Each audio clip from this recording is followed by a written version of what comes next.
Ja, ebenfalls einen schönen guten Morgen. Ich freue mich natürlich auch sehr, Percy Schmeiser heute hier persönlich begrüßen zu dürfen. Gelesen habe ich über ihn ja schon sehr viel und gehört auch in den letzten 10 Jahren. Er ist ja einer, der eigentlich eine Symbolfigur für die Freiheit und die Selbstbestimmung der Bauern geworden ist im Kampf gegen viele Gentechnik-Multis. Sein Feld wurde ja, aber er wird die Geschichte, glaube ich, selbst dann noch besser erzählen, ja durch Wind- und Pollenflug mit gentechnisch verändertem Saatgut kontaminiert. Und daraufhin hat für ihn dann ein Albtraum, glaube ich, begonnen, wo er selber gar nicht wusste, wie er in diese Situation kommen konnte. Aber ich glaube, er soll seine Geschichte selbst erzählen und ich möchte dann ein bisschen darüber erzählen, was die Stadt Wien macht im Kampf gegen die Gentechnik. Bitte, you have the floor. Well, first of all, it's a pleasure to be here with you this morning in Vienna. Oh, I forgot now. I was used to translate. Wir sind so angespielt, dass wir konstruktiv übersetzen.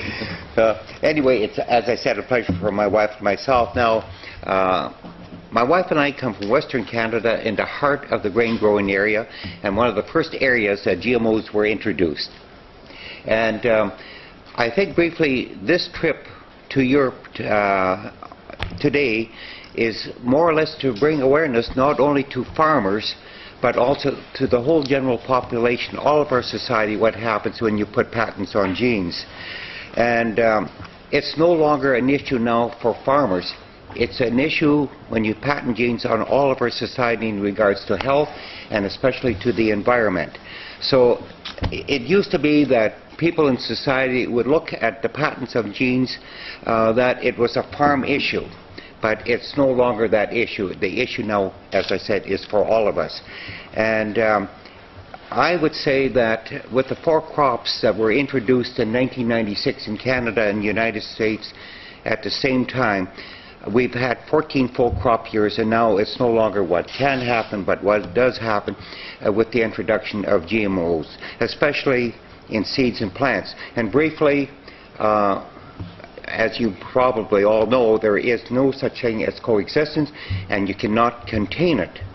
And so that has become a major problem because you no longer can have an organic farmer if you ever introduce GMOs. On the health issue, where we are very concerned about now in Canada with the patents on genes, various healthcare treatments now have patents on them that control the use of those healthcare treatments, especially in breast cancer treatment. So that has become a major issue, and the other major issue is the environment, because with GMOs we've had a massive increased use of chemicals because it's not an exact science, and we now have new mutants and plants that were never in our seed supply before. So now we have a massive increased use of chemicals. We have a health issue, we have a major environmental issue because of the increased use of chemicals both on the environment and on human health. So everything that Canadian farmers were told back in 1996 about this new technology, we'd be able to feed a hungry world, hungry and starving world, sustainable agriculture. That was not the reason at all. It was to get control of the seed supply, where farmers have to buy the seed each year. They have to buy the chemicals each year. They must pay a license fee. It was never ever meant. It was not. Maybe it was a leading technology in transferring a gene from one life form to another. But outside of that, it was meant to get control of the seed supply. So in the last 12, 14 years, 2 other major food crops wanted to be introduced, especially by Monsanto, and that was Weizen or wheat, and the other one was rice. And they were not allowed because we had seen the damage the first 4 had done, and the Canadian people said no more new GMOs. And the other issue, the other reason that we were very concerned about the introduction of any more new GMOs was that with the Terminator gene in, it would control the future of life and the future of or determination in regards to fertility, and that was also a major reason. So again, I think that's just a few brief comments. To start with, as you'll probably all know, my wife and I had major battle with Monsanto going all the way to the Supreme Court of Canada, and at the Supreme Court we could bring other items in than just patent infringement, but the whole issue, how far can you go in the patents on the future of life and that no corporation should ever control that, and that also farmers should always maintain their right to use their seeds and plants. So with that, I'll stop, and I'm sure there's going to be a lot of questions. But again, to us, GMOs have been a major, major disaster. Herzlichen Dank. Seit 15 Jahren kämpft Global 2000 gegen die Gentechnik, ziemlich zeitgleich mit Percy Schmeiser. 1997 war das Gentechnik-Volksbegehren mit 21% der österreichischen Stimmberechtigten das zweiterfolgreichste Volksbegehren. Die Forderung, kein Essen aus dem Genlabor, wurde weitgehend erfüllt. Es gibt im Handel keine kennzeichnungspflichtigen Gentech-Produkte und auch keine Freisetzungen in Österreich hat es seitdessen gegeben. Und es hat sich herausgestellt, dass die Forderungen von Global hier sehr berechtigt und richtig waren. Percy Schmeiser ist ein leuchtendes Beispiel, was sein kann, wenn man so quasi in die Gentech-Falle so quasi hineintappt. 300 Chemikalien findet man im Nabelschnurblut von Neugeborenen. Das ist so dramatisch, dass sogar konservative Organisationen aus den USA nun Alarm schreien und sagen, wir müssen die Umweltbelastung mit Chemikalien reduzieren. Aber die genetische Verschmutzung, die wird wahrscheinlich die chemische Verschmutzung noch deutlich in den Schatten stellen. Bei chemischen Verschmutzungen können wir sagen, halt, stopp, und wir müssen warten, bis die Chemikalien wieder aus der Umwelt verschwinden. Genetische Konstrukte, die verschwinden nicht mehr aus der Umwelt. Sie können sich vermehren und sie werden wahrscheinlich in evolutionären Zeiträumen erst wieder aus der Umwelt verschwinden. Es gibt die genetische Verschmutzung von Kulturpflanzen, wie sie Percy Schmeiser aufzeigt. Es gibt diese von Wildpflanzen und wie wir von Global 2000 vor kurzem aufgezeigt haben, finden sich auch genetische Konstrukte im Blut von Ziegenkids, die nur von Muttermilch sich ernährt haben. Das heißt, die sind nicht direkt mit Gentechnik in Kontakt gekommen.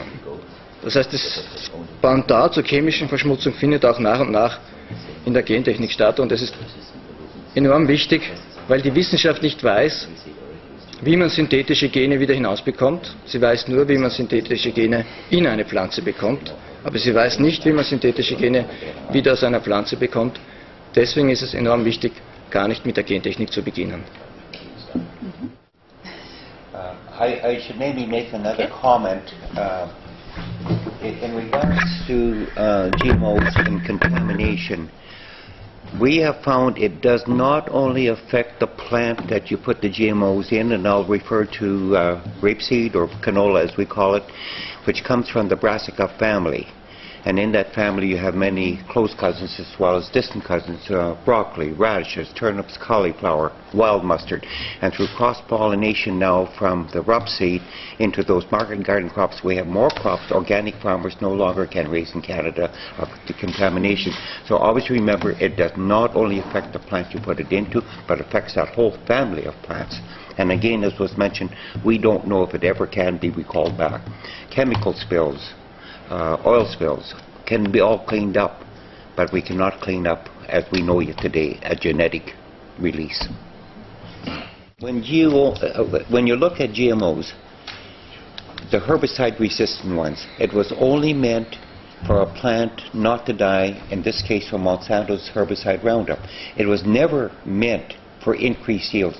And when they said, it was a nice thing to say back in '96, we'll now feed a hungry world, that was never their intentions. As I said before, it was the intention to control of the seed supply. I would say if anything leads to more starvation and hunger in the world, it's GMOs. And I'll give you another reason. We're sitting on a mountain pile of rapeseed, which we cannot sell because it's all contaminated. What are we doing now? Land that should be used for the production of food is now being used to make biodiesel because we cannot sell it, so it's biodiesel. How does that feed a hungry world? And that is what has happened. That's one of the results of it. I don't know how they ever got away with it to feed a hungry world. They didn't. And then you have the Bt toxin GMOs. You have the herbicide resistance. So how does increased toxins feed a hungry world? But these are the things we're looking at, but they got away with it. Nobody challenged them. Herzlich willkommen, Percy Schmeiser. The stage is yours.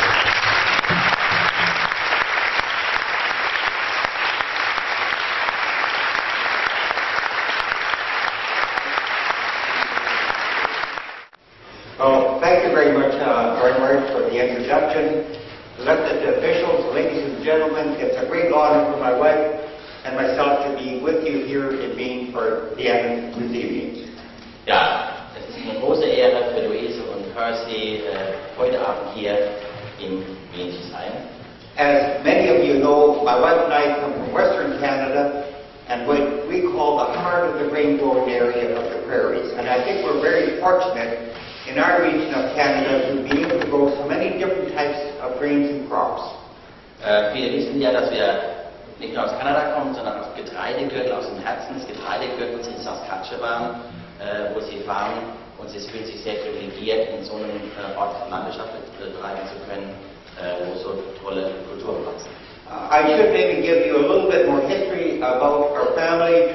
My wife and I were known on the prairies and the province of Saskatchewan as a seed developer and seed saver in rapeseed, and we were growing our own seed and developing our own seed in crop seed for at least 50 years, research and development.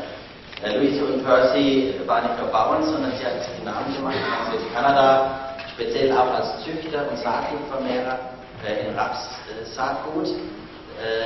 Da haben sie über 50 Jahre lang gezüchtet, ausgelesen, Standardanpassung betrieben, vielleicht ergänzen. In Saskatchewan ist die ganze 3 Monate frostfrei. Da muss man also schon Pflanzen anpassen. Genau das haben sie 50 Jahre sehr erfolgreich gemacht und haben es genannt. And the reason we were doing this, we were developing new varieties, seeds and plants with rapeseed suitable for climatic and soil conditions, but most of all for several diseases that we had on the prairies as rapeseed. Und neben der Zucht und Auslese auf den klimatischen Konditionen war ihnen auch sehr wichtig, Rapspflanzen heranzuzüchten, die sehr gesund sind, die also nicht nach Pestiziden schreiben. I should also mention that my wife did most of the research because I was involved in many other activities. Und er möchte an dem Punkt auch betonen, dass der grüne Daumen und die eine Züchterin, die Luise war, hing auch damit zusammen, dass Percy schon immer mehr als nur ein Farmer war, er hat immer auch andere Aktivitäten. Besides being in agriculture, I was also a member of parliament, in government, in the provincial parliament, and my role in government, I was in agriculture. And I always thought I'd work for rules, laws, regulations that would always benefit farmers in my province and in my country, Canada.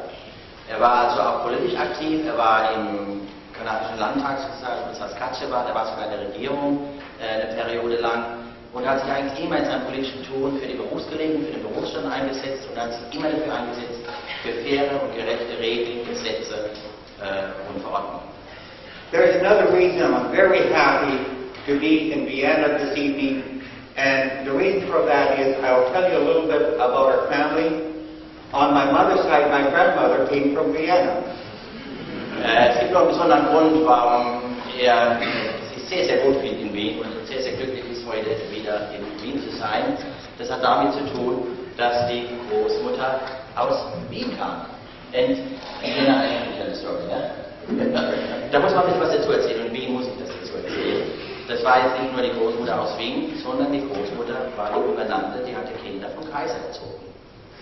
Und nicht nur das, die waren eine gute Partie, nehme ich an, wie man so sagt. Und die Eltern haben dann einen festen K.O.K.-Offizier für sie rausgesucht, den sie heiraten sollte, den sie aber nicht heiraten wollte. Und damals gab es jetzt viele Optionen. Entweder hat sich darauf eingelassen, ist vielleicht das Leben lang unglücklich gewesen. In dem Fall war es eine starke Frau, sie hat gesagt, nicht mit mir, und sie ist über Nacht abgehauen. Nach Amerika. Hätte sie dies nicht getan, geht es in Percy nicht. Und vielleicht, wenn Sie nachher die Geschichte jetzt von Percy sehen, die Frau war mutig, die Frau hat das getan, was sie für richtig hielt, und die Frau ist ihren Weg gegangen. Und ich würde einfach behaupten, die Percy-Story, die wir gleich hören, da sind ganz viel Wiener Großmutter-Gene drin. So, on my grandfather came from Switzerland, and my grandparents on my father's side came from Rosenheim.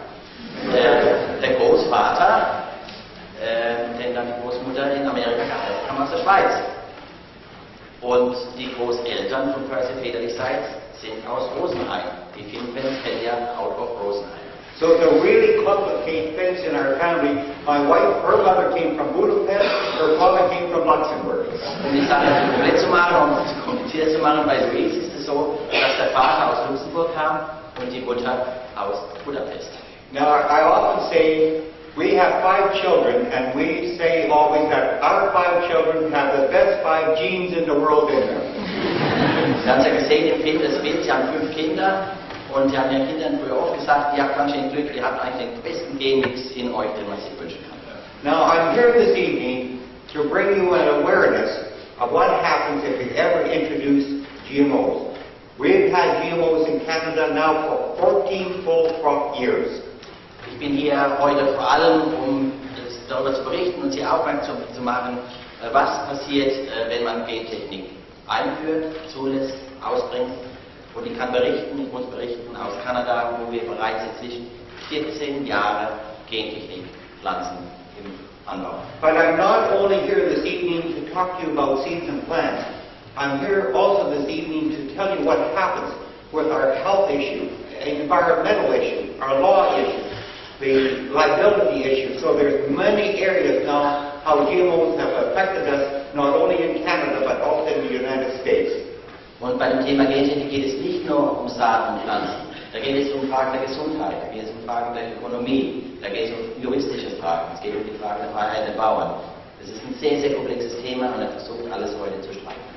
So briefly, GMOs were introduced in 1996 for crops exactly at the same time in the US and in Canada. And that was soya, rust, corn or maize, and especially in Canada, rapeseed or rapeseed.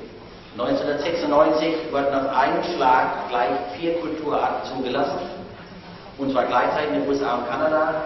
Und das waren Mais, Soja, Baumwolle, das ist vor allem relevant in den USA, und Raps, das ist ganz besonders relevant in Kanada, der größte Rapsproduzent der Welt ist. And why did Canadian farmers start using GMOs in 1996? And it was because what we were told by the corporations, especially Monsanto. Wie kam es überhaupt, dass 1996 die Bauern damit überhaupt angefangen haben, auf der Gentechnik aufzuspringen? Das hing damit zusammen mit den Versprechungen, die gemacht wurden. And I hear the companies saying the same thing in many other countries of the world. First of all, you'll have increased yield, less chemicals, more nutritious, but most of all, with GMOs, we will now be able to feed a hungry and starving world, and we will always have sustainable agriculture. That's what we were told. Was wird uns erzählt? Genau das, was ich heute immer noch höre, was heute immer noch die Versprechungen der Gentechnik sind.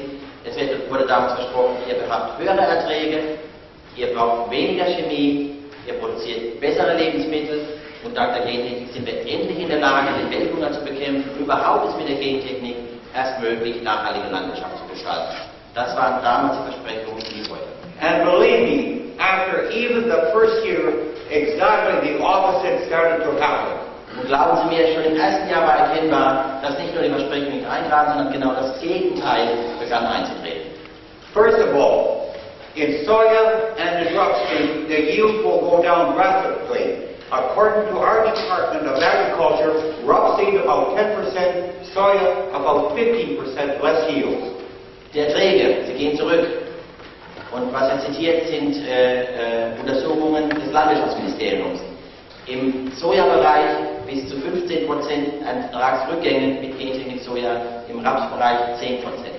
But the worst thing that happened is a massive increased use of chemicals if you ever introduce GMOs. At least 3 times more chemicals than before, and the reason for that is because GMOs, rapeseed developed into a mutant, or a new superweed as we call it. Aber was noch viel schlimmer ist, ist die Folge, dass mit Gentechnik nicht weniger Agrargifte, sondern viel mehr Pestizide eingesetzt werden.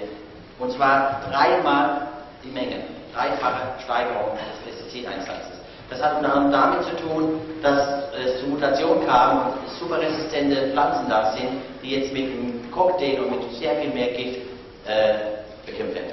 And the new chemicals we have to use to control the new superweed are more powerful, more toxic than any chemicals we have ever seen before in our country. Und die Chemie, die da zum Einsatz kommt, die wird nicht nur in der Menge das Dreifache ausgebracht, sondern die ist auch in der Formulierung viel, viel giftiger. Das Roundup heute ist ein viel aggressiveres, giftigeres Roundup wie vor 14 Jahren vor der Einführung der Gentechnik. Es sind also mehr und giftigere Pestizide ausgebracht. Now, it's not only in Rupp's fields that you find the new superweed, it's in our wheat fields, in our barley fields, it's in our towns, it's in our cities, it's in our graveyards, our golf courses. So now all these others now have a new expense to try and control the new mutant or GMO superweed.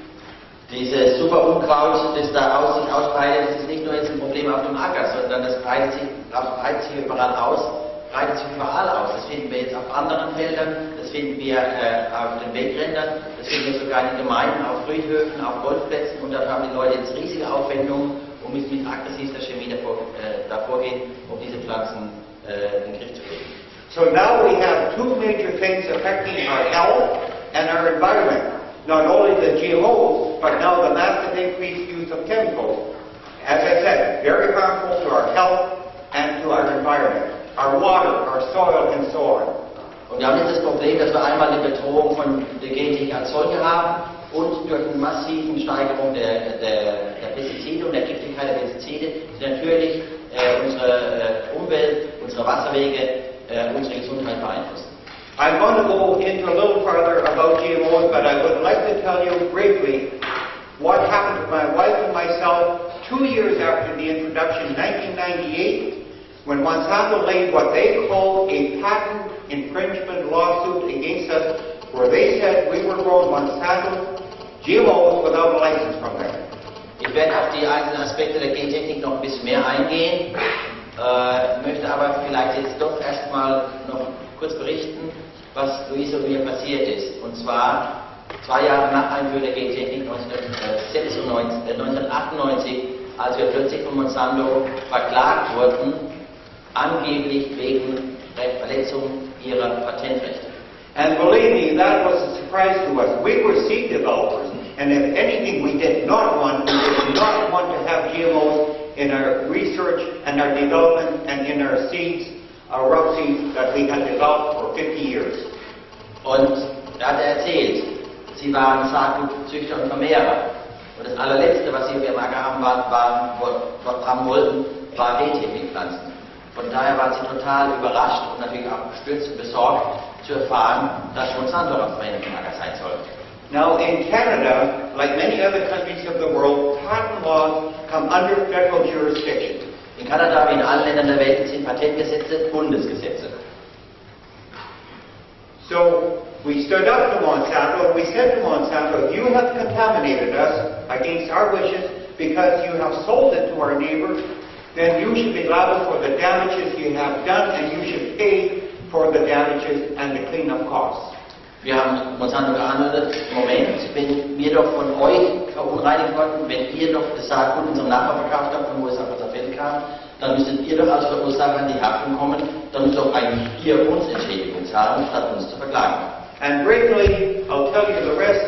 It went to court, Federal Court of Canada, and what the trial judge ruled is what made the case become known throughout the world almost overnight. Und es kam zu einer Verhandlung und in der ersten Verhandlung am Bundesgericht wurde eigentlich dieser Fall da schon weltweit bekannt, weil es auch der erste Fall war, wo ein Konzern einen Bauer wegen Patentverletzung angeklagt hat. Und er wurde deswegen bekannt, weil es ein skandalöses Urteil gab. And what the trial judge ruled, briefly, some of the main items was, he said it did not matter how we were contaminated. In other words, it does not matter how any farmer is contaminated, whether you're an organic farmer, conventional farmer, and if that happens to you, then you no longer own your seeds or plants, you no longer are an organic farmer, it all becomes the ownership of Monsanto under patent law in Canada.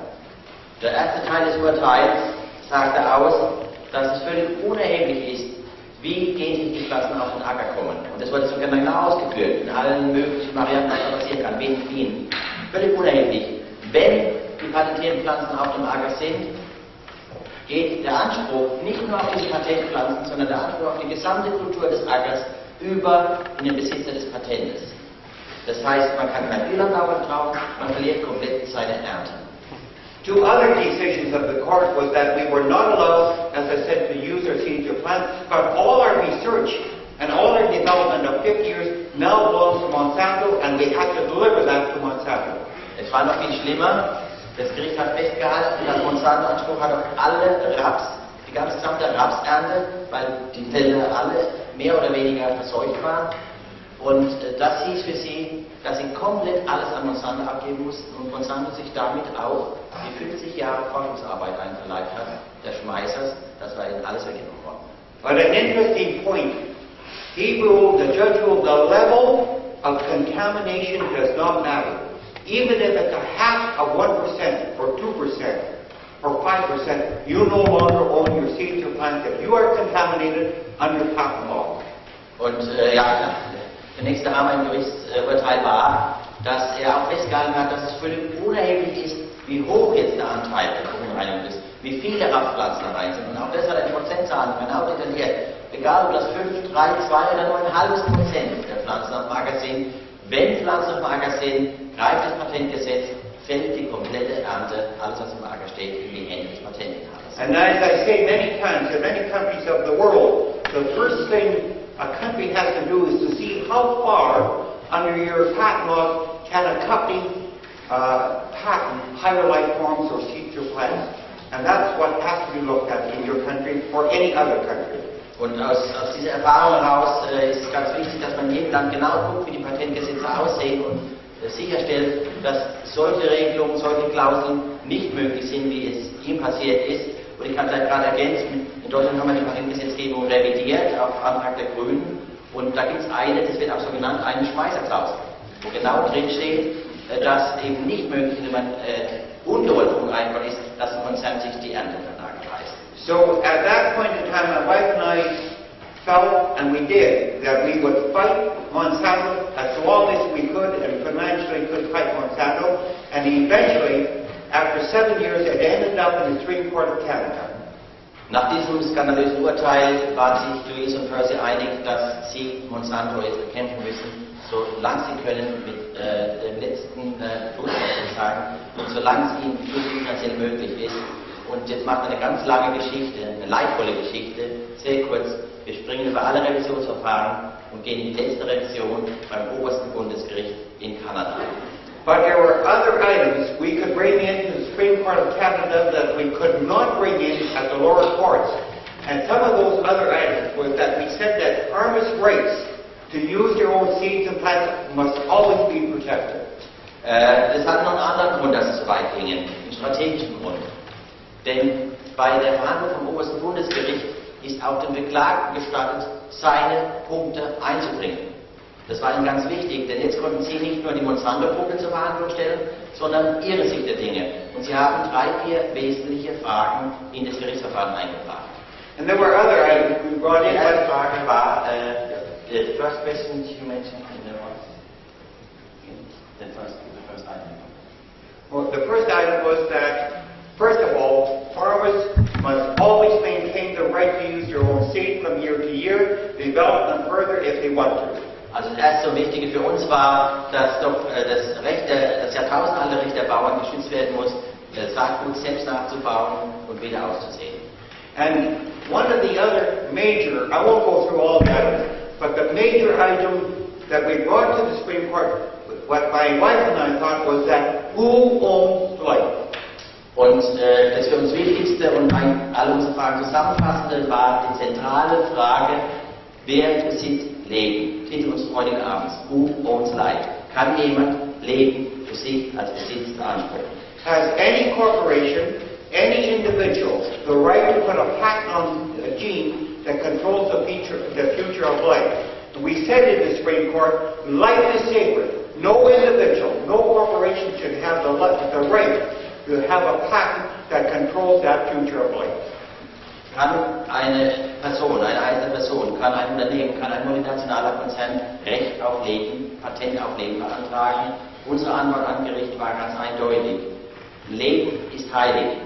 Niemand kann für sich beanspruchen, Besitz von Leben zu haben. So there were two other lawsuits that Monsanto laid against us that people don't know about, besides the patent infringement lawsuit. And I'll mention briefly the other two lawsuits. Dieser Fall ist ja relativ bekannt, aber es ist wenig bekannt oder kaum bekannt, dass Monsanto zwei weitere Klagen in dieser Auseinandersetzung in diesen Jahren eingereicht hat gegen die Schmeisers, die wir auch kurz erwähnen. And they did everything to stop my wife and myself fighting them. First of all, they laid another lawsuit of $1 million against us because they said we were arrogant, we were stubborn, and we wouldn't do what Monsanto wanted, and they wanted all their legal bills paid up to that certain point in time. $1 million lawsuit. Wir haben alles versucht, um uns zu stoppen, gegen sie zu klagen. Und das haben wir natürlich mit Psychologie gemacht, aber auch um sie finanziell zu ruinieren. So haben sie eine Klage eingereicht, eine Schadensersatzforderung in Höhe von 1 Million Euro. In der Begründung war unter anderem stehen, dass die Klage deswegen eingereicht wird, weil Louise und Percy arrogant sind, dickköpfig sind und nicht tun, was Monsanto für recht hält. Nicht akzeptieren und tun, was Monsanto für recht hält. And when Monsanto found out how we were financing our legal battle, because we were putting mortgages on our land, then they laid the lawsuit, they tried to seize our home, they tried to seize all our farmland, and they tried to seize all our farm equipment. So that was the third lawsuit. As I said, they did everything to try and stop us. Als Monsanto herausbekam, dass Louise und Percy diese Rechtsauseinandersetzung über alle Jahre damit finanziert haben, dass sie ihr Land verpfändet haben, dass sie Kredite aufgenommen haben bei der Bank, um die Gerichtsverfahren zu bezahlen auf ihr Land, haben sie mit ihrer 1 Million Forderung eine zweite Klage eingereicht, Rechtsanspruch, Titel zu bekommen auf ihr Land, auf ihre Maschinen und auf ihr Haus, um dadurch natürlich dadurch die Quelle zu stopfen, dass sie nicht weitermachen können. Deswegen sagt auch Louise, I have a roof over my head, ich habe wieder ein Dach über dem Kopf, weil das nicht gelungen ist und sie dann auf ihrer Farm bleiben durften. But the question first at this point, 2 million Euro, what was the lawyer ratio? Okay, Monsanto had 19 lawyers in court against us, both from the United States and Canada. My wife and I had 1 lawyer in court. Diese große, fantasievolle Summe hat damit zu tun, dass Monsanto insgesamt mit 19 Anwälten, und zwar amerikanische, der sitzt ja in St. Louis, und kanadische Anwälte, gegen sie angetreten sind. Sie hatten einen jungen Anwalt, den wir gesehen hatten. So viel zum Thema David gegen Monsanto. Now, briefly, the decision, the Supreme Court ruled that my wife and I would not have to pay Monsanto no money, but Monsanto would have to pay their legal bill of $2 million. My wife and I have to pay our own legal bill, which was $500,000. And that was not fair. Leider war der Teil des Gerichtsurteils nicht fair, der aussagte, dass beide Gerichtsparteien ihre jeweiligen Kosten zu tragen haben. Bis zu dem Zeitpunkt waren die Kosten bei Monsanto auf $2 Millionen angelaufen, aber Louise und Percy als Bauern hatten Gerichtskosten von $1,5 Million. Now you have to remember, Monsanto laid the lawsuit against us, and the lawsuit was based, they wanted to see how far they could exercise patent law over farmers' rights. That's what it was all about. They should have had to pay our costs also, but that did not happen. Es ging ja festzuhalten, dass nicht sie Monsanto verklagt haben, sondern Monsanto sie verklagt hat. Und für die waren die 2 Millionen gut angelegtes Geld, denn die wollten herausfinden, wie weit sie gehen können, wie weit sie Recht bekommen, wie weit sie das Gentechnikgesetz in ihrem Sinne so hinbekommen, dass sie die Rechte der Bauern untergraben können. Eigentlich hätte der Monsanto natürlich auch die Gerichtskosten von Percy Schmeiser tragen müssen. Now, we now have more problems than answers in Canada on basically who owns life. Mit diesem Gerichtsurteil ist aber ein Dilemma entstanden, denn jetzt hat Kanada eigentlich mehr Probleme als Antworten auf die zentrale Frage, wer kann Recht oder in welchem Falle kann man Recht auf Leben beanspruchen. As was shown in the film, where it said Monsanto's patent is valid. But if the patent is valid, as I said, how far can you patent seeds or plants, birds, bees, fish, and what about a human being? Im Gerichtsurteil wurde festgehalten, dass in jeder Lebensform, in der das Patentgen auftaucht, diese Lebensform zum Besitz von Monsanto wird. Also nicht im Saatgut, sondern es waren die Pflanzen, die sie weggenommen haben. In der Logik muss man noch die Frage sich dann stellen, wenn das im Patentgesetz so interpretiert wird, was passiert, wenn diese Geninformation im Tier ist? Und ultimativ müssen wir uns fragen, was passiert, wenn diese Geninformation, dieses Genkonstrukt im menschlichen Körper ist und wir wissen, dass es wandert, wird dann auch der Mensch zum Eigentum von Monsanto? But what the Supreme Court also said, it has to go back to the Parliament of Canada to bring in new laws, first of all, to protect farmers' rights, secondly, that life should not be patented in Canada. And that is before the Parliament of Canada at the present time. Was aber entscheidend ist, dass das Gericht erkannt hatte, dass sie nicht zuständig sind, dass das Problem ein politisches Problem ist.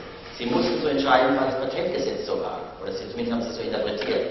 Und sie haben deswegen in das Gerichtsurteil den Auftrag an die Regierung hineingeschrieben, dass die Regierung die Patentgesetzgebung neu diskutieren muss, neu formulieren muss und dass sie in der Neuerfassung der Gesetzgeber die Rechte der Bauern berücksichtigen muss und dass es eigentlich nicht geht, Lebensformen zu patentieren. Also es hat enorme Auswirkungen jetzt, weil es im politischen Bereich geregelt werden muss.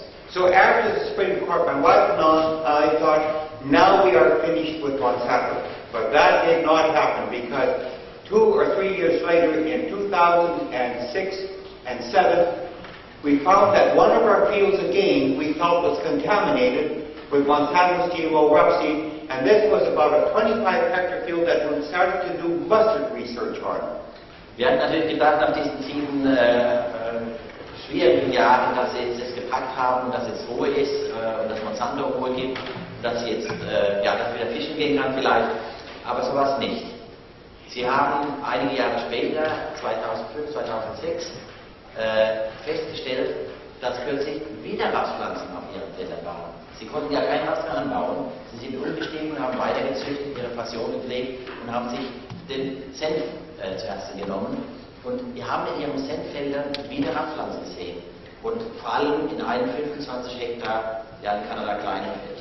So we notified Monsanto and said to Monsanto, we believe that one of our fields that we're using for research is now contaminated with your GMO rapeseed.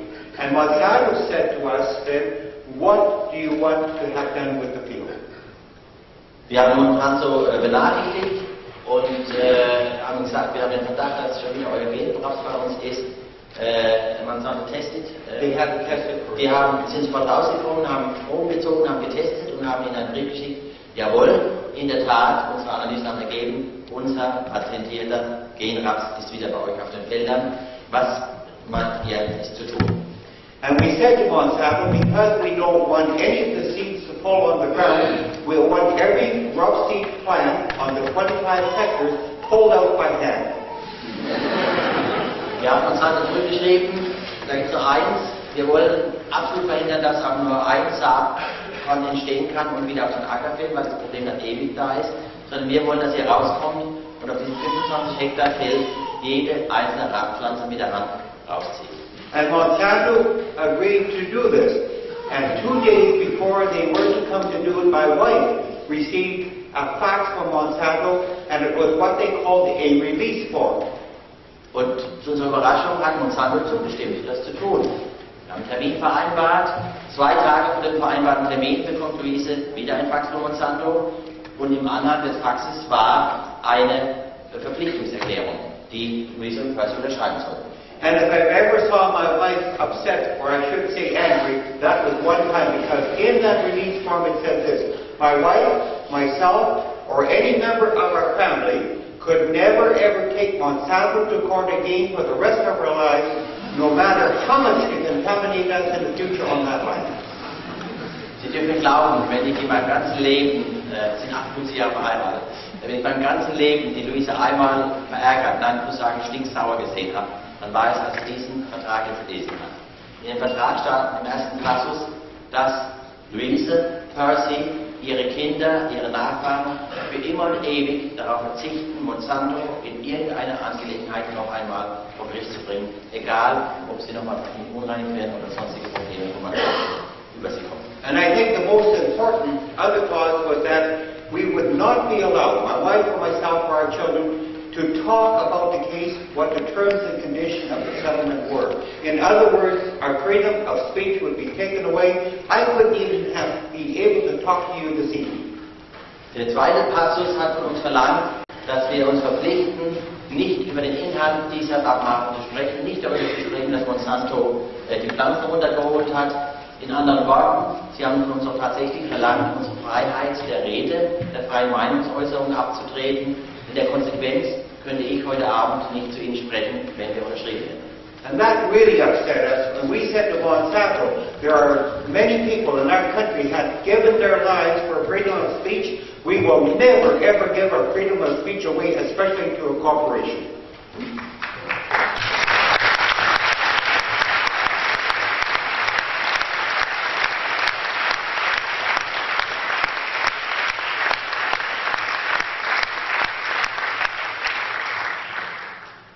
Ja, wir haben von Monsanto zurückgeschrieben, dass sie die Unterschreibungsvertrag schon gar nicht die Klausel der Recht auf freie Rede herzugeben. Es sind Menschen gestorben in ihrem Land für die Verteidigung der Demokratie und der Verteidigung der Rechte der freien Meinungsäußerung und dass sie nie im Leben so einen Vertrag unterschreiben werden und schon gar nicht an einem multinationalen Konzern. And believe me, the battle was on. And we said to Monsanto, we are going to remove, with the help of our neighbors, the GMO rapeseed out of the field. Monsanto then sent us a letter and said this: we wish to remind you that all the GMO rapeseed in your field do not belong to you, they belong to us, and you cannot do with them what you want. Nun ging dabei erst richtig los. Und wir haben Monsanto geschrieben, wenn ihr die nicht runterholt pflanzen, dann werden wir unsere Nachbarn fragen, wenn wir eine große Aktion machen und werden auf den Acker gehen und die Rapspflanzen rausziehen. Daraufhin kam wieder ein Mail und Fax von Monsanto, in dem stand dann drin, wir möchten Sie höflich, aber bestimmt darauf hinweisen, dass die Rapspflanzen auf Ihrem Acker nicht Ihre Rapspflanzen sind, sondern unsere Rapspflanzen. Sie können mit unseren Rapspflanzen auf Ihrem Acker nicht tun, was Sie wollen. And we said to Monsanto, we are going to remove them, and with the help of our neighbors, after 3 days, we had all the GMO rapeseed plants pulled out by hand. Wir haben gesagt, wir gehen rein, wir holen die Dinger raus. Und wir sind mit unseren Nachbarn rein und nach 3 Tagen haben wir es geschafft. Da war auch die letzte Genrapspflanze Monsanto rausgezogen. And we paid our neighbors, which was a very low amount, $640 Canadian to help us remove the plant. And then we sent Monsanto the bill.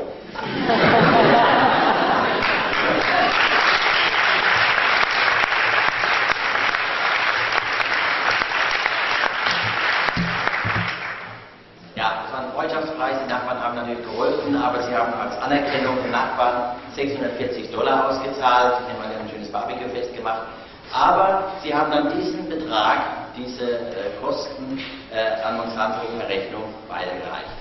So Monsanto refused to pay it, and my wife and I had to make a decision, do we want to go back to court to make Monsanto pay? And we made that decision that we would take Monsanto to court, now this time by us.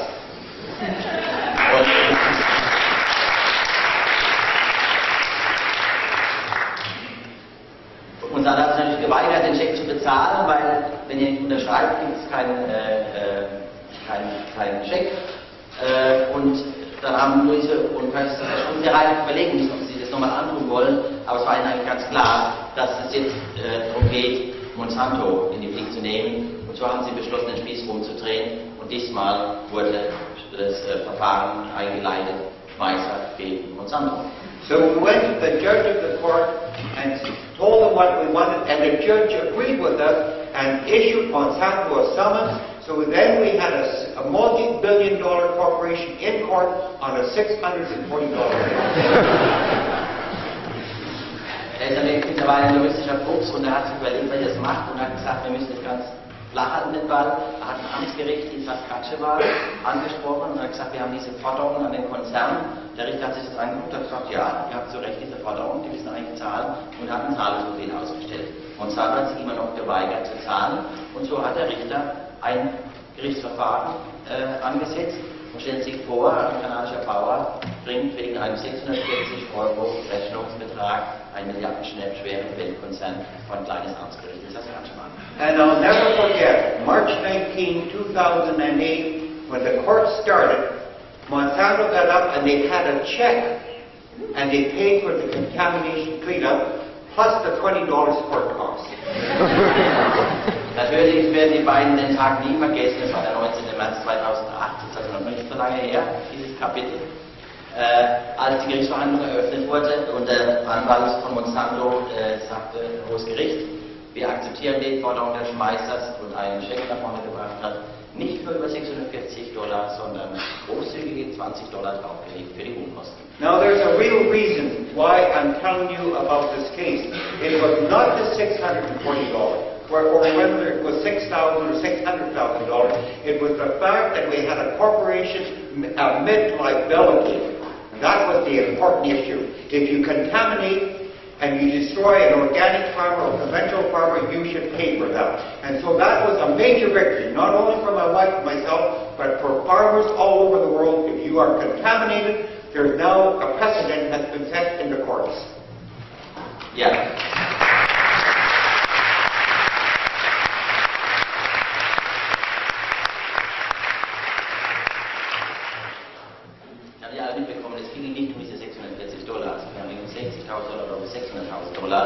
Sondern es ging letztendlich darum, endlich einen Konzern wie diesen zu akzeptieren, dass wenn er eine Verunreinigung macht, wenn er eine Ursache eines Problems ist, dass er in der Haftung ist. Und das ist eigentlich passiert, denn zum allerersten Mal hat ein Konzern mit dem Zahlen dieser Forderung Schadenersatz, und da spielt die Höhe eben keine Rolle, Schadenersatz geleistet. Und deswegen war es nicht nur ein Sieg von Louis und Percy gegen Monsanto, sondern es war ein Sieg für alle Bauern dieser Welt, denn mit Hinweis auf diese Akzeptanz der Haftung wurde ein Präzedenzfall geschaffen, auf dem weltweit jetzt Bauern, nicht nur Monsanto, sondern Bayer, Syngenta, BASF, wie sie alle heißen, vor Gericht sind. Und genau das passiert zum Beispiel momentan mit den Reisbauern gegen Bayer. Wir haben auch die ersten Millionen Schadenersatz bezahlt und es sind noch 1000 Bauern, die gegen Bayer klagen.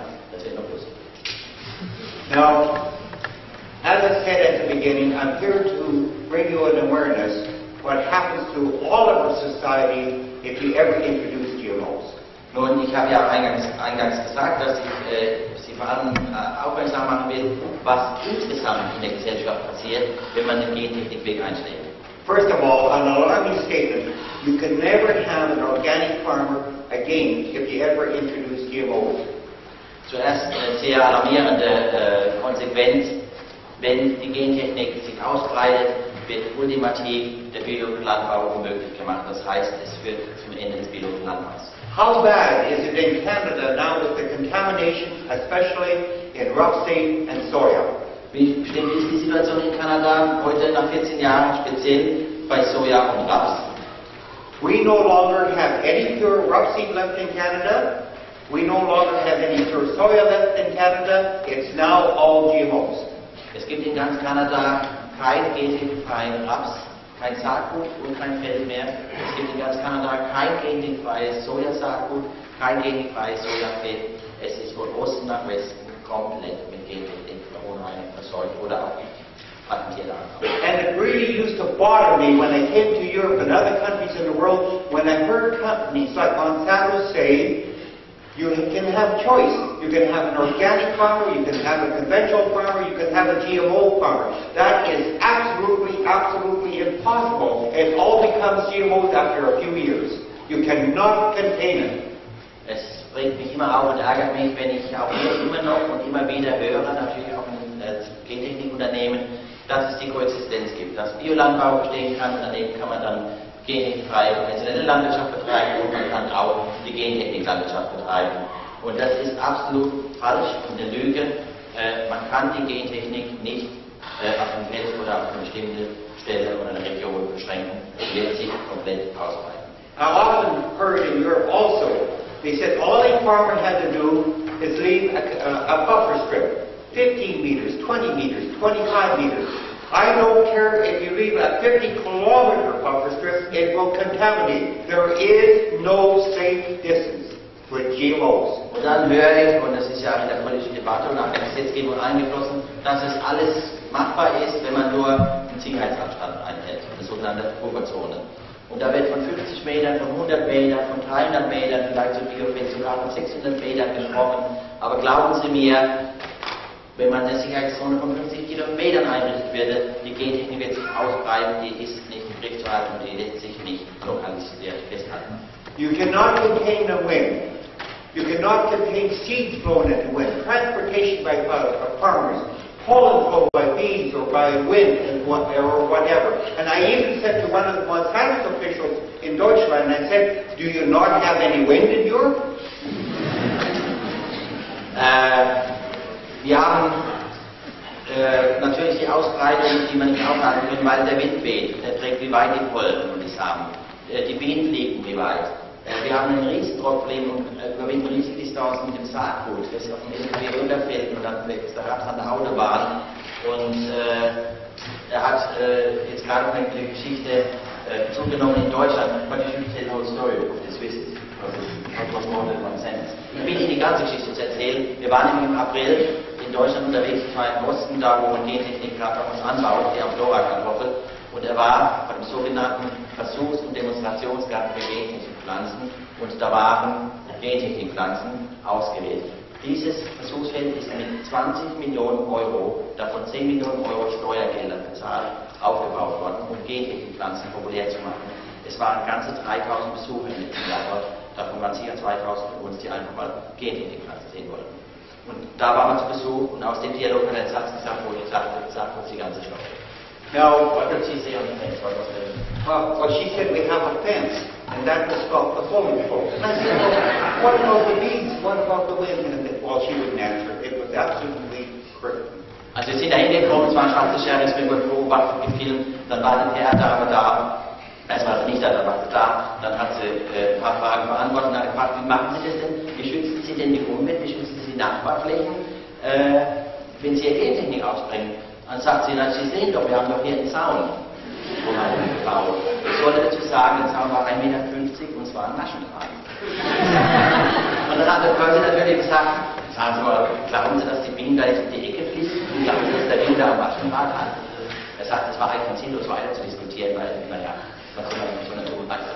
I should mention before I forget that in Canada now, there is no testing, no field trials allowed in the open, whether it's by government or whether it's by the corporation, because we know that if you have it in the open, it will contaminate. And at the beginning, the most contamination came from government test blocks. And we said, now, no testing in the open. In Kanada ist mittlerweile der Widerstand und die Abwehr zur Gentechnik so groß, dass in Kanada inzwischen ein Gesetz erlassen wurde, der komplett verbietet, überhaupt noch Versuchsanbau im Freien zu machen.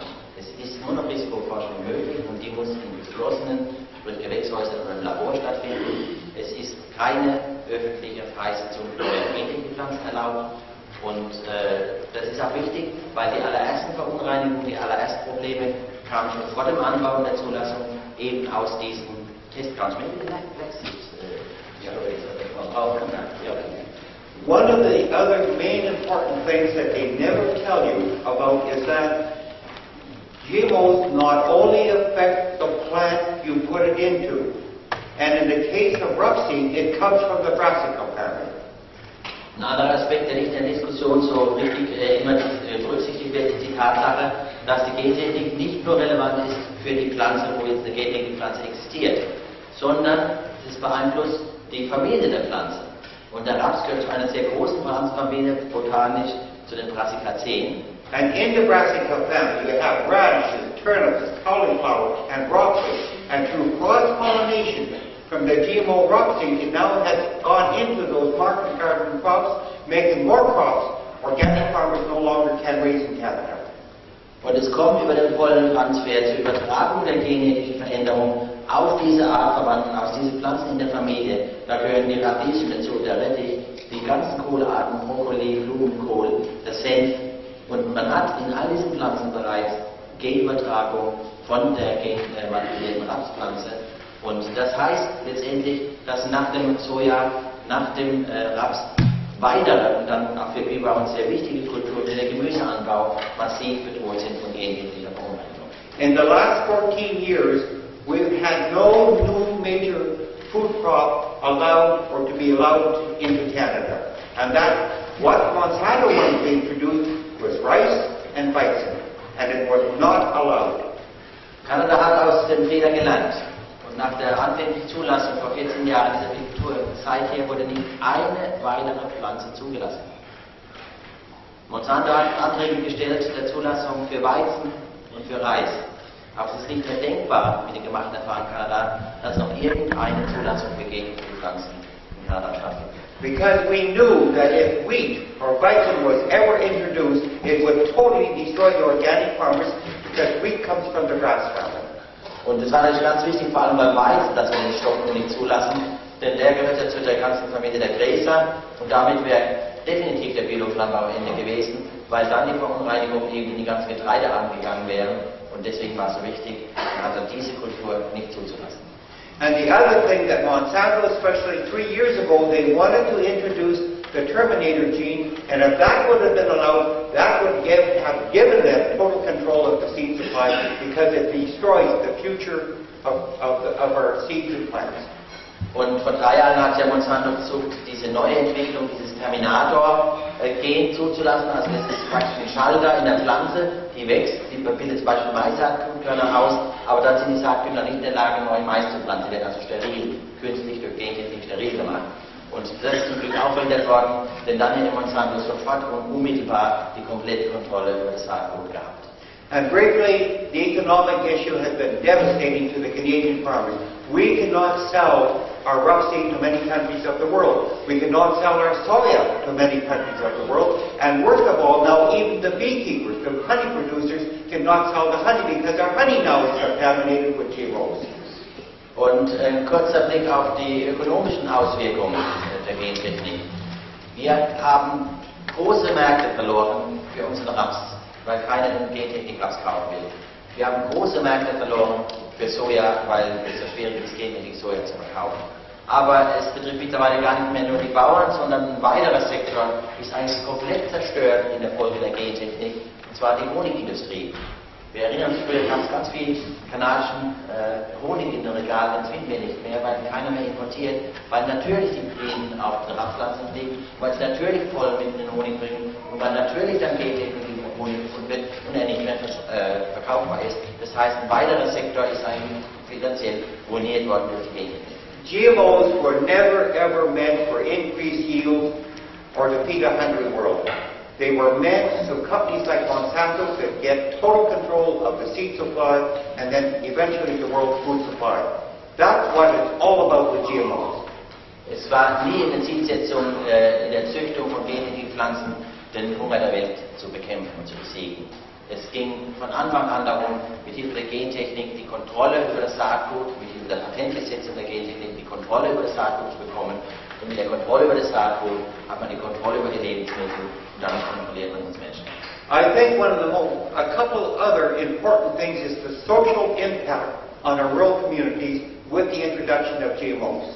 Ein weiterer wichtiger Gesichtspunkt in der Debatte sind die sozialen Auswirkungen der Einführung der Gentechnik. Welche Auswirkungen hat die Gentechnik auf die sozialen Strukturen unserer Gesellschaft? Monsanto, in their contracts to a farmer, it states a farmer can never ever use his own seed. He must buy the seed each year from Monsanto. He must buy Monsanto's chemicals. He must pay Monsanto a license fee on every hectare he owns. And he can, as I said, never use his own seed. Monsanto legt den Bauern Verträge vor, die sie unterschreiben sollen. Darin verpflichtet sich der Bauer, immer nur noch das Saatgut von Monsanto zu kaufen. Er verpflichtet sich gleichzeitig, es gibt eigentlich nur ein Doppelpack, Saatgut und Spritzmittel. Er verpflichtet sich, das Monsanto Roundup bei die Soja, zu kaufen und er gibt das Recht her, sein eigenes Saatgut selbst nachzubauen. Und er muss eine Lizenzgebühr bezahlen, the license fee, right? Yeah. $40 pro Hektar Lizenzgebühr jedes Jahr, identifiziert von Saatgut dazu. And also, a farmer must permit Monsanto's police force to come on his land 3 years after that contract is signed, and Monsanto's police can go into a farmer's field. They can go into a farmer's granary. They can get the farmer's tax records and priming record with or without a farmer's permission. It gives total control over a farmer. Mit der Unterschreibung des Vertrages gibt er eigentlich alle Rechte an Monsanto ab. Er räumt ihnen nämlich das Recht ein, ohne aktuelle Zustimmung des Bauern für 3 Jahre, das heißt, wenn er nach einem Jahr aussteigt, hat Monsanto 3 Jahre das Recht, auf den Hof zu kommen, auf die Felder zu gehen, in die Getreidelager zu gehen, in die Buchhaltung zu gehen, in die Steuerunterlagen zu gehen. Für 3 Jahre kann Monsanto einen Betrieb total durchschnüffeln, mit dem Ziel, der Hoffnung vielleicht irgendwelche illegalen Aktivitäten aufzudecken. You might ask, why did a Canadian or American farmer ever sign a contract like that? Die fragen jetzt sicher, wie kam es, dass ein kanadischer oder amerikanischer Bauer jemals so einen Vertrag unterschreiben konnte? And at the beginning, Monsanto would invite the farmers to a special informational meetings where the farmer was wine and dine, liquor, and told all about the great things of this new technology. You don't want to be behind, you don't want to become a third world country. You must try this new technology. That's what farmers were told. Wie war es am Anfang gelaufen? Die Bauern wurden eingeladen von Monsanto zu sogenannten Informationsveranstaltungen. Da gab es erstmal was zu essen, da gab es ordentlich was zu trinken, nicht nur Bier, sondern auch Schnaps. Und dann wurde den Bauern erzählt, das ist jetzt die neue Technik, da müsst ihr mitmachen, ihr dürft nicht rückwärtsgerichtet sein, ihr dürft nicht auf das Niveau von Drittweltbauern fallen, da müsst ihr mitmachen, das ist die Zukunft. And on one side of the farm was the order form, on the other side of the farm was the contract. And the contract was so small you needed a magnifying glass to read it. Und da war auf der einen Seite der Vertrag, war auf der einen Seite war der Bestellbogen für das Saatgut und auf der Rückseite war die Konditionen, waren die Vertragsbedingungen, die er gerade erwähnt hat, aber die waren natürlich so klein gedruckt, dass man mit der Lupe hätte lesen müssen, um sie zu lesen. Und sind wir ehrlich, lesen wir das gleiche Buch, wenn man einen Vertrag unterschreibt. But now it does not matter whether a farmer signs a contract or not to come under Monsanto's patent law.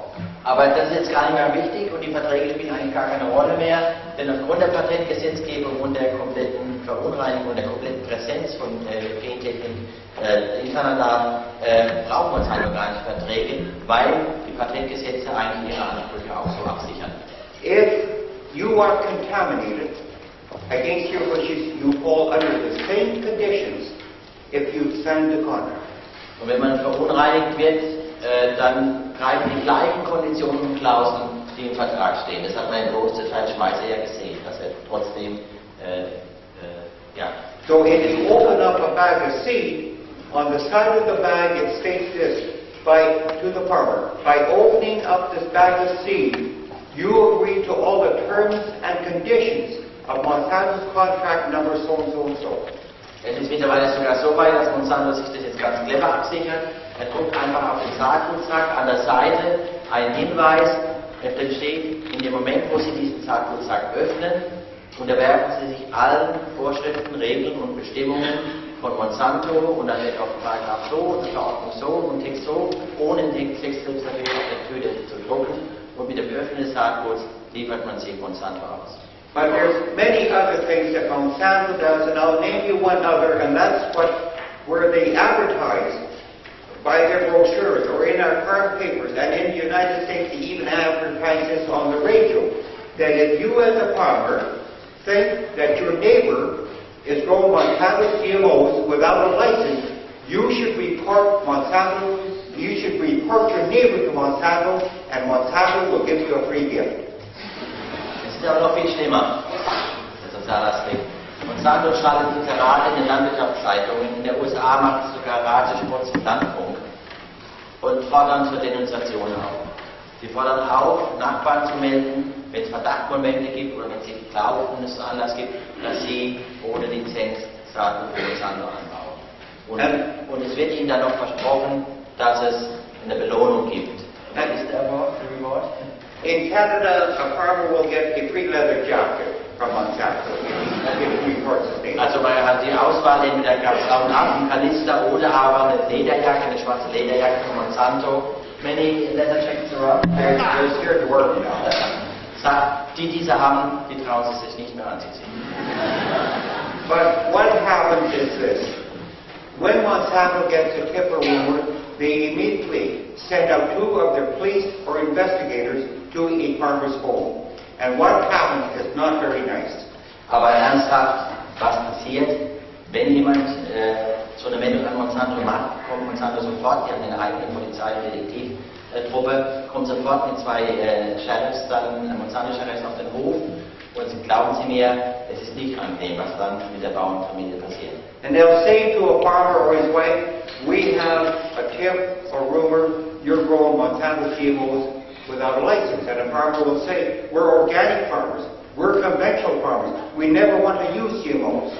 Und sie kommen dann und beginnen ihr Psychoterror und sagen, wir haben hier diesen Hinweis bekommen, dass ihr ohne Lizenz unser Saatgut anbaut. Und die waren auch bei Biobauern. Und wir haben gesagt, wieso denn, sind doch Biobauern oder auch konventionelle Bauern, die die Gentechnik anwenden wollen. Die sagen dann, wir wollen doch euer Zeug gar nicht, das interessiert sie nicht. So Monsanto will say, you're lying if you don't confess, we'll take you to court. And by the time we're through with you, you won't have a problem. And I'm not talking about, well, just a few farmers. I'm talking about hundreds of farmers. Und dann wird der Psychoterror steigern, dann wird ihnen vorgeworfen, ihr lügt. Wir werden euch beweisen, dass ihr das illegal anbaut. Wir werden euch vor Gericht zitieren. Wir werden auf unsere Ansprüche durchsetzen. Und ihr könnt sicher sein, wenn wir damit fertig sind, dann seid ihr eure Farm los. Und glauben Sie mir, das ist nicht einzelnen Bauern passiert, das ist hunderte von Bauern in der USA und Kanada. And when Monsanto's people leave a farmer's home, what do you think goes through a farmer's mind? Which neighbor has caused me all this trouble? Now you have suspicion. Farmers scared to talk to one another, work together because of Monsanto's tactics. That's exactly what Monsanto wants, to divide the people.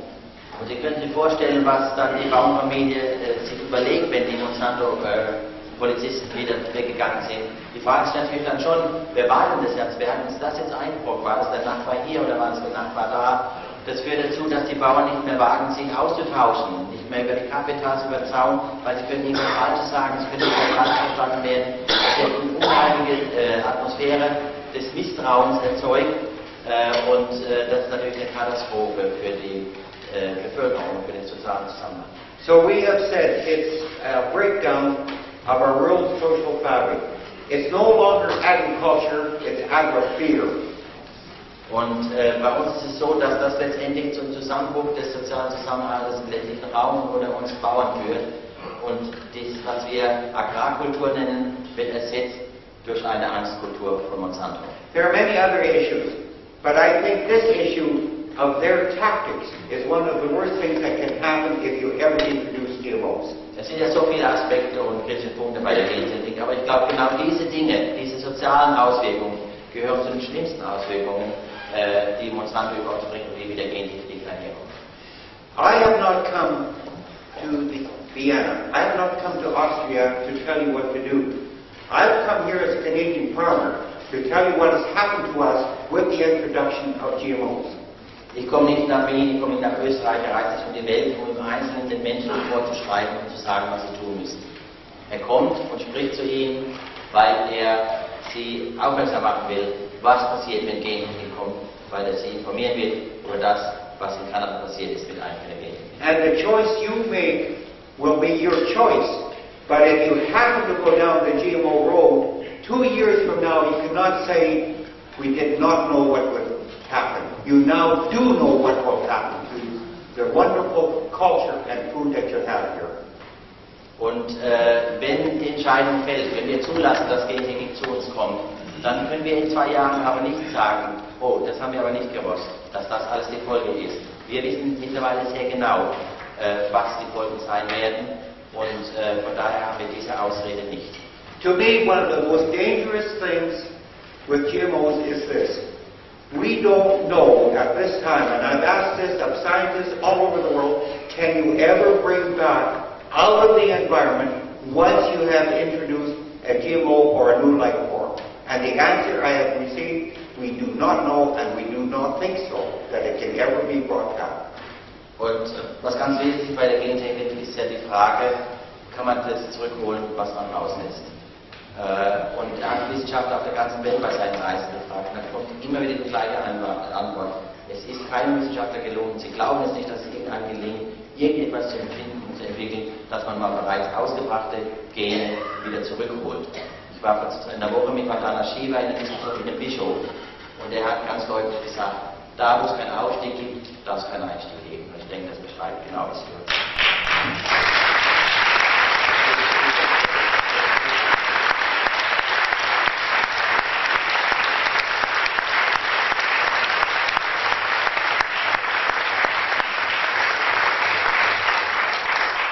so that's why it is so important that the decisions we make today will not only affect us here today, but it will affect the future, our children, our future generations, and our grandchildren.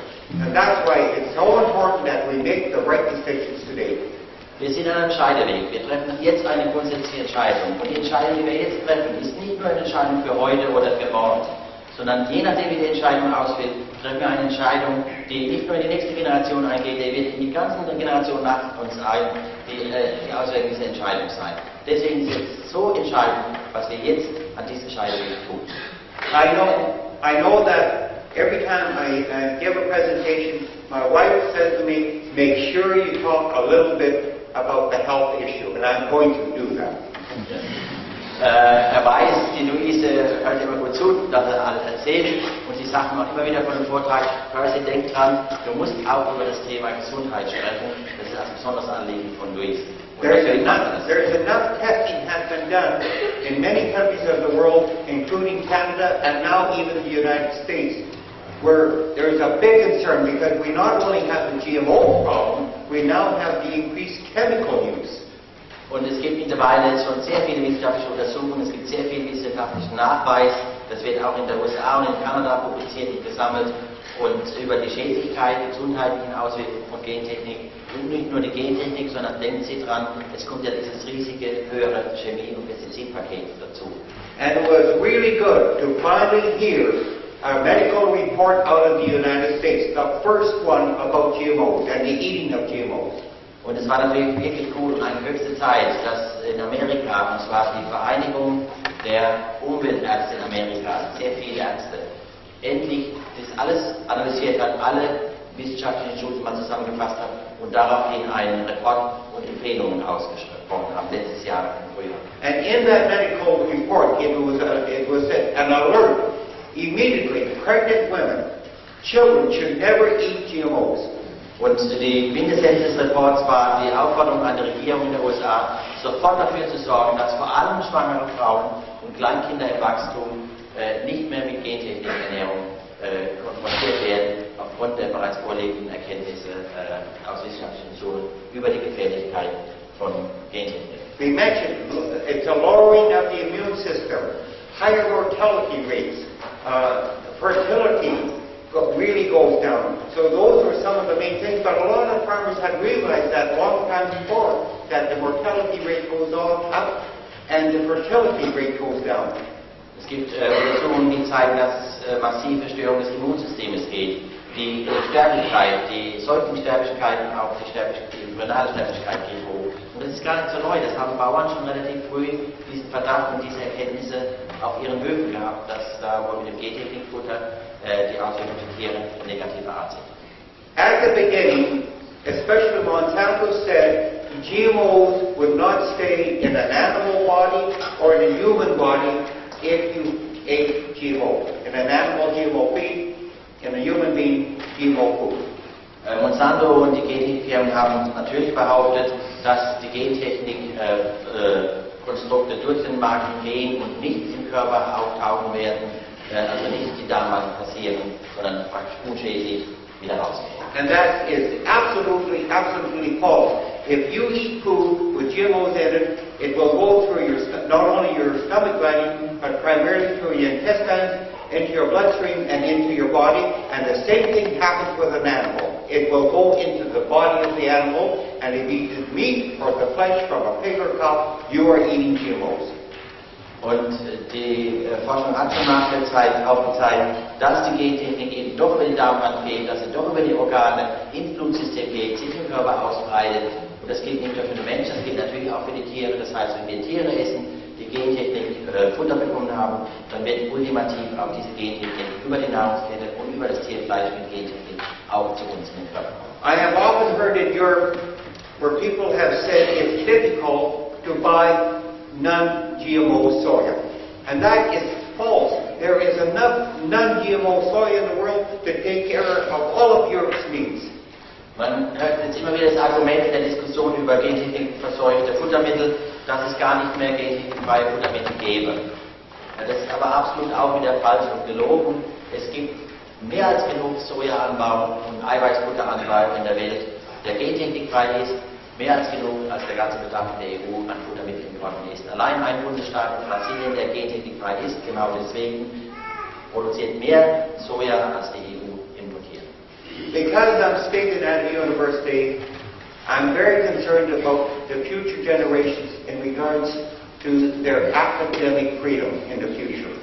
Und da ich ja heute Abend zu Gast und in einer Universität spreche, möchte er heute Abend den Siegpunkt noch einbringen, dass seine Sorge auch mitteilen, dass er sich sehr sorgt um die sogenannte Freiheit der Wissenschaft, die Freiheit der Forschung. And what has happened a lot in Canada and also in the land-grant colleges in the United States, that a lot of the funding for research now, it does not come from the government or the public purse, but it now is coming from the corporations. And the research is going to the direction what the corporations want. Was sehen wir mehr und mehr?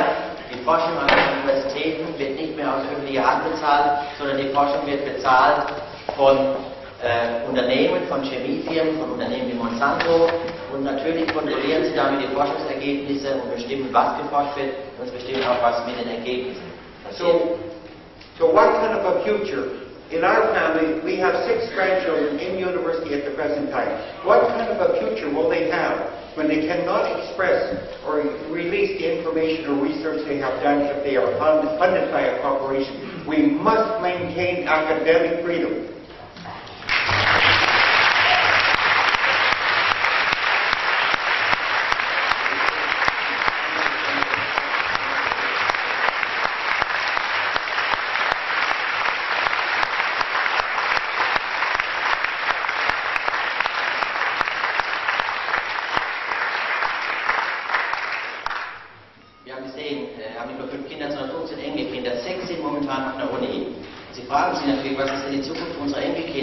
Wenn Sie Forschung betreiben und dann dürfen Sie die Ergebnisse, die Sie haben, vielleicht nicht veröffentlichen, weil irgendein Konzerninteresse Ihnen das untersagt. Das kann nicht sein. Wir müssen die Freiheit der Wissenschaft verteidigen und zurückgewinnen.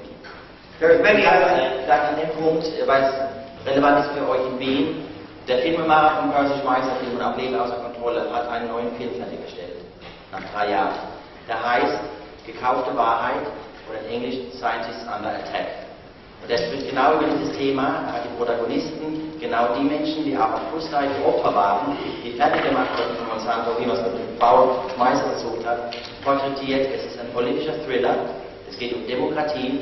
Wir werden im Oktober nach Wien kommen und eine Premierenveranstaltung machen, und dann hilft mit, dass der Film in die Kinos kommt.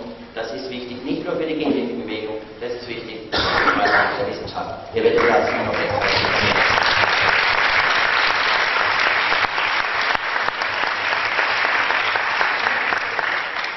One final point, it was not easy for my wife and myself to stand up to Monsanto for almost 10 years in legal battles. Vielleicht noch eine Schlussbemerkung. Es war natürlich alles andere als einfach, diesen Kampf mit Monsanto durchzustehen, diese 10 Jahre rechtliche Auseinandersetzung mit Monsanto zu überstehen. Besides the lawsuits they made against us, they did other things. They would watch us when we worked in our fields, sit on the road alongside our fields all day long. They would come into our driveways and sit in our driveway where our house was and watch what my wife was doing all day long. Es war nicht nur die Kriegsverhandlungen, es war ein Psychoterror, den sie ausgesetzt waren. Zudem gehörte unter anderem, dass sie tagelang beobachtet wurden, dass sie auf Schritt und Tritt verfolgt wurden von Monsanto-Agenten, dass sie am Feldrand standen und Percy verfolgten von einem Feld zum anderen. Sie waren sogar so dreist, dass sie auf den Bauernhof gefahren sind, die Auffahrt hochgefahren sind und den ganzen Tag beobachtet haben, ob Luise Wäsche aufhängt und im Garten arbeitet. Es war ein kompletter Psychoterror, um uns einzuschüchtern. And I would use the word, they went to our neighbors and they basically terrorized our neighbors and said to our neighbors, if you support Percy and Louise Schmeiser, we're going to come after you and do to you the same thing we're doing to the Schmeisers. Und sie sind zu unseren Nachbarn gegangen. Sie haben denen gesagt, wenn ihr zu den Schmeisers haltet, wenn ihr euch nicht von denen distanziert, dann werden wir uns auf euch vorknöpfen und dann wird es euch genauso ergehen wie den Schmeisers. And the worst thing that they did to us, my wife and I were speaking in Parliament in Cape Town, South Africa, and coming out of the assembly, we ran into face-to-face with one of Monsanto's representatives. Und das Schlimmste, was wir an Bedrohung, an direkter Bedrohung empfunden haben von Monsanto war, auf unserer Vortragsreise waren wir in Südafrika eingeladen, vom Parlament zu sprechen. Und nach der Parlamentsversammlung sind sie dann rausgegangen. And he shook his fist in my wife's face and my face and said, nobody stands up to Monsanto. We're going to get you and destroy both of you somehow, someday. Da ist ein Monsanto-Vertreter ihnen in den Weg gegangen, hat die Faust vor ihr Gesicht gehalten, vor beide Gesicht, von Louis und Percys Gesicht, hat sie angebrüllt und hat gesagt, keiner wagt es, sich mit Monsanto anzulegen. Wir kriegen euch irgendwann, irgendwo, irgendwie und dann werden wir euch fertig machen. So we lived through a period, what we call 7 to 8 years of living hell, and we wish that on no one. Don't introduce GMOs into Austria. You will go through the same thing. Wir sind 10 Jahre durch eine, was wir nennen, eine lebendige Hölle gegangen. Das wünschen wir nicht unserem ärgsten Feind. Und das wünschen wir natürlich nicht euch. Lasst nicht Gentechnik zu, weil auch dann diese Dinge hier passieren werden. We are a first world country. We never thought this could happen to us as Canadians. Wir leben in einem demokratischen ersten Weltland und uns war das unvorstellbar, dass es solche Dinge in unserem Land und bei der Demokratie hingehen kann. In closing, my wife and I, we don't know how many good years we have, but we have decided that we will continue to go around the world and bring awareness to people what happens if you ever introduce GMOs. Zum Schluss. Luise und ich wissen nicht, wie lange uns noch ein Leben vergönnt ist, wie lange wir noch das Herz schlagen haben. Percy ist 79, Luise 78. Ich bin sicher, wir haben sie noch lange bei uns. Aber wir wissen nicht, wie lange wir unterwegs sind, aber wir haben uns geschworen, solange bei uns noch ein Leben drin ist, werden wir uns für die genetische Freiheit einsetzen, werden wir dafür kämpfen, dass die Thematik diskutiert wird, auf unserem Fall gelernt wird und wir eine Welt ohne Gentechnik haben werden. To keep, in closing, to keep GMOs out of Austria, you have to stand up for what you believe in. You have to fight for your rights. Don't give in. Keep Austria free of GMOs.